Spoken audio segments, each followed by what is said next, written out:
इस कहानी से आपको इंसान की कीमत का अनुभव हो जाएगा। एक बार लोहे की दुकान में अपने पिता के साथ काम कर रहे एक बालक ने अचानक ही अपने पिता से पूछा, पिताजी, इस दुनिया में मनुष्य की क्या कीमत होती है? पिताजी एक छोटे से बच्चे से ऐसा गंभीर सवाल सुनकर हैरान रह गए। फिर वे बोले, बेटे, एक मनुष्य की कीमत आंकना बहुत मुश्किल है, वो तो अनमोल है। बालक, क्या सभी उतने ही कीमती और महत्वपूर्ण हैं?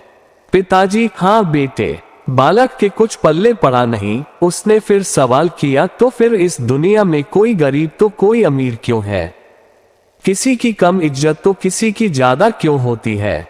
सवाल सुनकर पिताजी कुछ देर तक शांत रहे और फिर बालक से स्टोर रूम में पड़ा एक लोहे का रॉड लाने को कहा।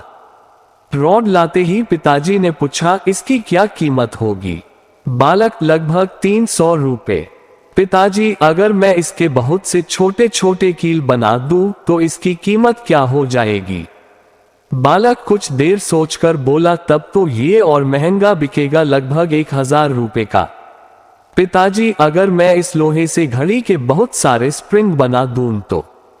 बालक कुछ देर सोचता रहा और फिर एकदम से उत्साहित होकर बोला, तब तो इसकी कीमत बहुत ज्यादा हो जाएगी।